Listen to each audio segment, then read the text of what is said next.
It's your boy, Devin Styles, aka Nerd Boy, aka Dark Skin Pretty Boy, aka Luke Ribcage, aka Stilo Dev, aka Devin Zoolander, coming all the way live from my domicile, and you are now watching The Devin Zoolander Show.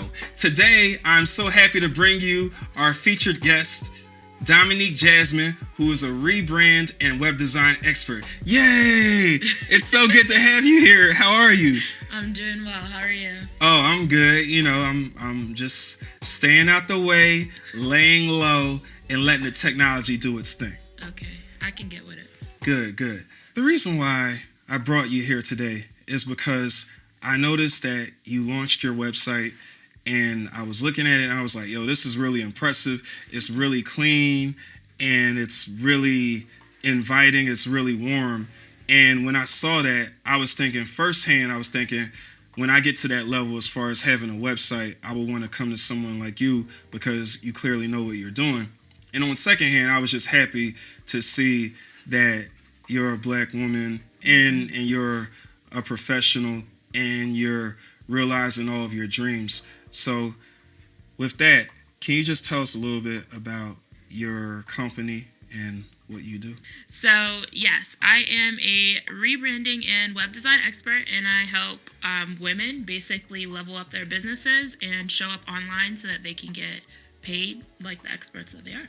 So can you talk a little bit about why it's so important for you to help women to get the most out of their brands? Yeah, absolutely. So I am surrounded by a lot of amazing women, but one thing that I've noticed is that in a room of business owners, women are usually the last ones to advocate for themselves, to speak up for themselves, to demand their worth, and I don't like that. Mm-hmm. I want them to, fully step into their power, or CEO mode, as I call it. So yeah, I feel like I can do that with rebranding and web design and visuals. Absolutely. And I think that that's definitely a worthy cause to champion because women definitely need that support, especially when you start thinking about things like the gender wage pay gap. Mm-hmm. And while just because a woman has an improved website, that doesn't necessarily mean that they'll close the wage gap. However, it will help them to close it a lot more than if their website wasn't as professional looking. Yeah, absolutely. And we do a lot more, or I do a lot more with my clients than web design. There's a strategy piece as well. So we really are equipping them with the confidence, number one, that their website and their visuals look amazing, but also the strategy behind, how they can actually go out there and get that money. Well, one thing I noticed on the About section is that you refer to yourself as a she EO. I had to say it the right way. It's like, yeah. I was like, this doesn't sound right coming out of my mouth. I'm going to do it the right way. Yeah. So can you tell me, where does that come from? I mean, I kind of know, I think. Yeah, so it's just a play on words for CEO. If you are a person who is spearheading your business, you're the boss of it, you're technically the CEO. But my ideal client, my target market is women, so it's just a play on words. And I feel like if you're a CEO, you're a CEO. So it's just a nice way to call out who I'm looking to work with. Absolutely. It kind of reminds me of a campaign slogan I heard about 4 or 5 years ago that I think was definitely well-intentioned, but we will leave the political talk to some other kind of show. Sounds good. Yeah. But to get back to what you're doing, I want to, before we continue to talk about what you're doing currently, I want to go back in time. So if you could you please tell me about what your upbringing was like and what kind of hobbies did you have and how did they contribute to what you're doing today? Yeah, absolutely. So I've always been an artist. I've always been a creative. It was pretty nice because when I graduated from high school and had my graduation party, my parents actually had saved artwork from me being a kid that I didn't even know about that they pulled out 12 years later. Mm-hmm. So it's just something that has always been me, something that people have always associated me with. So when I say an artist, that spans across a lot of things, but drawing, painting, graphics, obviously, on the computer. I taught myself Photoshop and Adobe whenever I was in like middle or high school. Anything creative related, I took stained glass. I mean, just everything that is related to actually, creating and designing is something that I've done forever. Yeah. I can see that. And I think one of the things I asked you while we were preparing for this interview was about when did you get your passion for fashion? And I wanted to ask that question on camera because I was really happy with myself that I was able to rhyme two words together. So, for all of you out there, stay with me as I ask this question. When did you get your passion for fashion?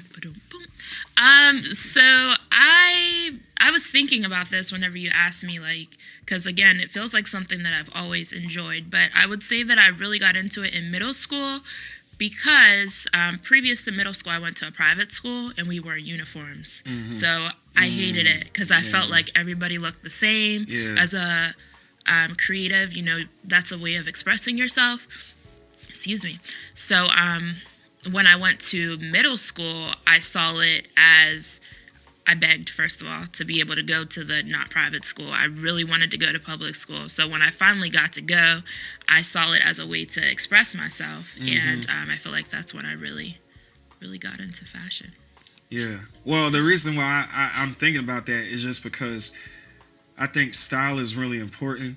And it's important for us to all have our own style because whether we realize it or not, we are a brand. It's just, are we intentional about what our brand is, or are we just letting our brand be created around us? And I think I can see a correlation between your interest in fashion and art in general, and how when you're helping clients, it's important to help them tell their story. So can you talk a little bit about what it's like when a client reaches out to you and how you get them started on the rebrand process? Yeah, absolutely. So they usually inquire through my website and we have a consultation call and we just talk about what they need help with, where they're at in their business, and then what I can do to help them, achieve whatever goal they have in mind for this rebrand. So once we have that consultation call, if we both feel like it's a good fit, then we schedule the project. During the project, it's 7 weeks long. Each week is dedicated to one specific thing, and we cover everything from brand strategy. I also help them with their photo shoot, like visual direction. We do the logo and the branding, the website, but it's all based around strategy because at the end of the day, like you said, you can have an amazing website, you can have an awesome logo, but if it's not attracting the people that, are going to actually pay you for your services, there's no point in having it. It's just a pretty logo at that point. I got you. Why is it important for businesses to undergo multiple rebrands in order to retain and attract customers? That's a great question. So I don't necessarily feel that it's important for them to obtain multiple rebrands. I feel like actually a lot of times people overdo it. A lot. All right. But it's important to rebrand if your business is shifting, which happens naturally. And maybe your services that you're offering are not the same. Maybe your target market is shifting a bit. Like for me personally, I just rebranded because when I first started, I was really aiming towards working with people that were newer in their business, that had just started. But I found out that people that are newer in their business weren't able to go as deep into the strategy piece as I needed them to be in order for the designs to be effective because they're still figuring things out. They don't know. So when I rebranded, now I'm working with people that have been in business a little bit longer and they have a better idea of who their ideal client is. So that's why I rebranded, because my business shifted.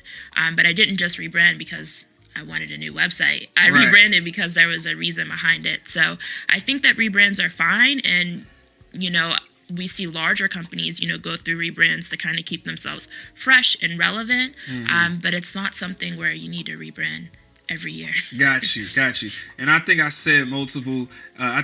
So just for all you out there, I wrote multiple down, but then after I was looking at your website and stuff and what you do, I think you mentioned that it's not really about just being like, every 4 years, like when we vote for president or something changing. But I just thought about taking artists like Rihanna, for example, and how like we know.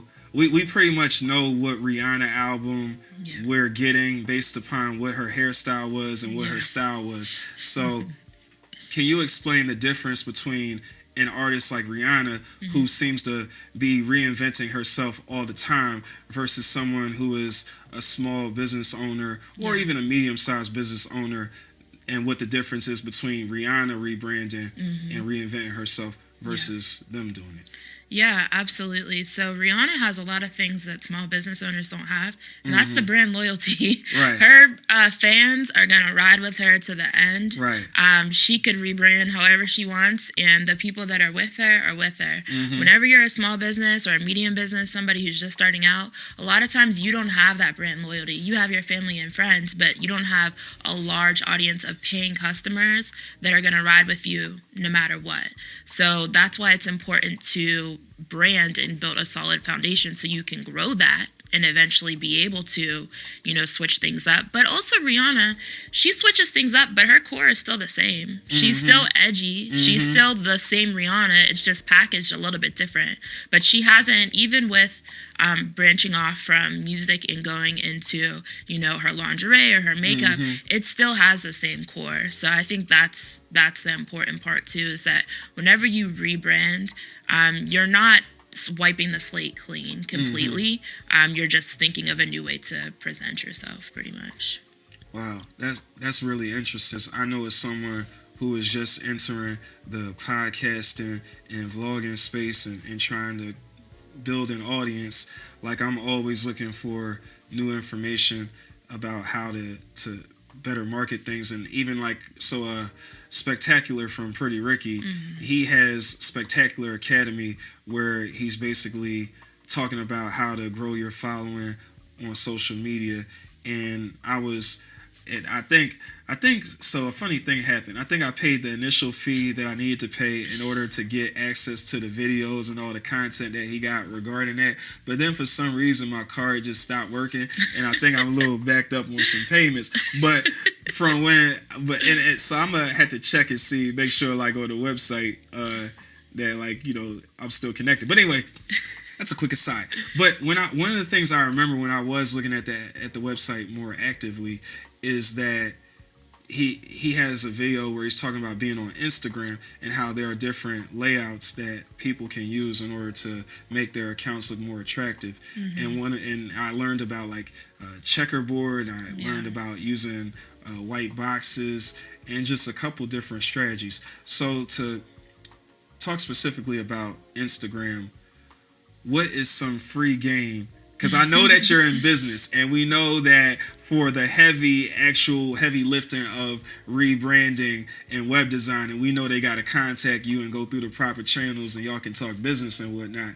But just for our audience here, what is some free game you can give people that are looking to grow their brands on Instagram? Yeah, so there's a lot that falls under the umbrella of growing your brand on Instagram, but as far as aesthetics, you want it to look like a little mini website, if you will, as far as like it feels cohesive and it feels together. So if you have Instagram highlights, you want to kind of have a theme or something, some type of cover or something like that. Keep them all the same. Mine are all black right now, but it's cohesive. At least it's, across the board, they're all black. As far as your grid, like you said, there's a lot of things that you can do depending on what area you're in. If you're showcasing products, is it just about you? Are you sharing graphics that people can share?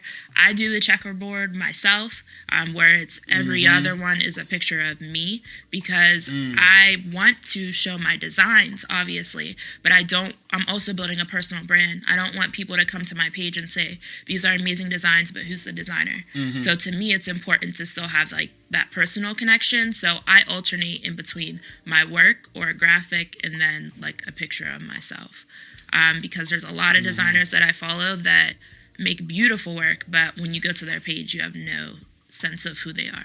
Right. What I'm also noticing is that this whole thing about the paradox of choice. When you have so many different things to choose from, it can be intimidating on figuring out what to settle on. So, For people that are out there and they're thinking, hey, I just downloaded the Canva app or whatever app that they're doing to use their graphics, what is your advice to them in getting started?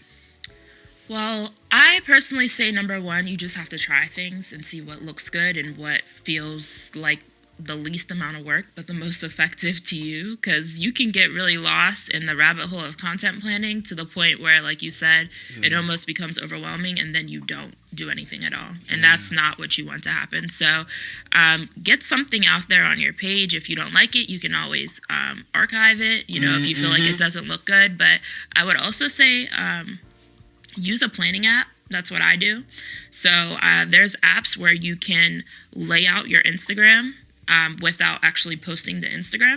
So you can see what it looks like ahead of time. Okay. So I do that probably like 2 or 3 weeks in advance. So for the next 2 or 3 weeks, I already know what my feed's going to look like. And I've had the chance to play around and see what it looks like before posting it. Yeah.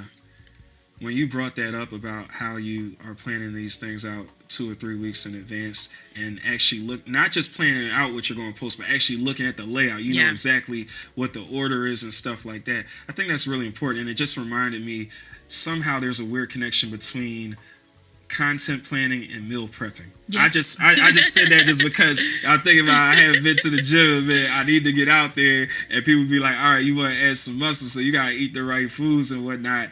And then I think about how much I detest cooking and having to deal with dishes, but how the people that get the best results generally are preparing in advance. Yeah. They always say, what do they say? Failure to plan is planning to fail. Okay, all right, that's cool. And that is so true, because there are some people that can just like whip out their phone and day of like take an awesome Instagram picture and post it. I'm not that person, because I care a lot about like the aesthetics of it. It would take me all day to be able to just take a picture that I feel looked right next to the other picture. Right. I need to plan ahead, otherwise I'm planning to fail and I'm not going to post. I totally understand that. Yeah. And I think what you close out your last remark with, as far as, then you just won't post it if it's not right. I think that's really important. So let's delve a little bit deeper into that aspect. For people that have the compulsion to post, what advice can you give to them as far as dealing with that urge? Yeah, I mean, there's nothing wrong with that. If you're able to post in the moment like that, then do it. But I would just say, as far as like branding and stuff like that, and this is completely different if you're just on Instagram for fun, you know what I mean? You're not really looking to grow a brand and a business. But if you are the type of person who's trying to grow your brand or your business on Instagram and you post in the moment, totally fine. Just make sure that what you're posting is on brand, meaning like your brand messaging, your brand value, like make sure it aligns with everything else that you're trying to do on your page. It goes so deep, like as far as Instagram strategy, but I talk to my clients about their brand pillars. So that's like 5 different areas that they hit on Instagram. So maybe with mine personally, it's design, it's entrepreneurship, it's motherhood, it's, these different things that are like reoccurring themes. So if I'm the type of person who's gonna post in the moment, that's fine. I just need to make sure that whatever I'm posting is in alignment with those 5 pillars. You know what I mean? Yeah. Thank you. That's I think we can use that. I want to go back to your businesses, some of them that you had or that you still might have, in addition to your web design and rebranding business. I like graphic design. I like content creation in general, but it's something about taking like clothing and putting it together. Like I keep coming back to that because I saw that you had the line, what's the gentleman one called? It was Giggling Gentleman. Yes. Yeah. Okay, so you had that one, and then you also, trying to recall through DMs, you also told me about another, the one you had from 2013 and 2017. Yeah, that was Custom Tim. So that was customizing shoes, basically. It started out just Timberlands, but then it became Air Forces, Vans, and all that stuff. I don't know if you've ever seen like time lapses of people on Instagram, like airbrushing and hand painting shoes, but that's what it was. Yeah. Oh, that's really cool. That's really fire. So You mentioned that the reason why you underwent this rebrand with yourself before you're like, hey, I can rebrand you, but you had to rebrand yourself first. Yeah. So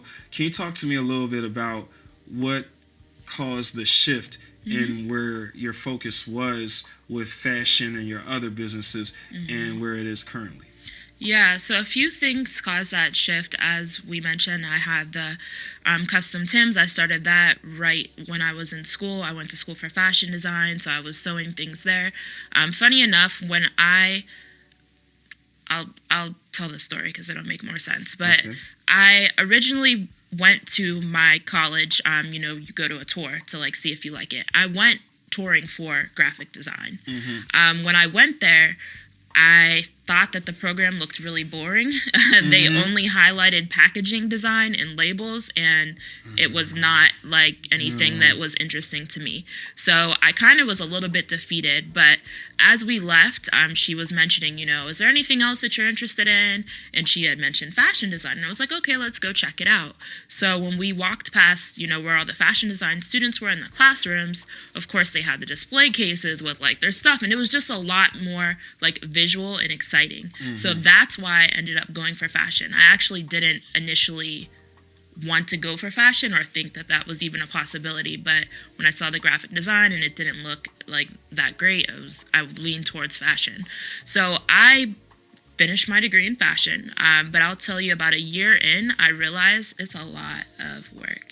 It's a lot. It's more than just like the creative side of it. I mean, there's math involved. It's manual labor. It's long nights. It's ripping things together and completely making them again. You're making your own patterns. It's just a lot of work. I see why people send their samples off to factories now because it's a lot of long nights. So I stuck it out because I was in school for it already, but I realized that I really liked the business side of running and having, a business fashion related more than I actually liked the manual labor of making the clothes.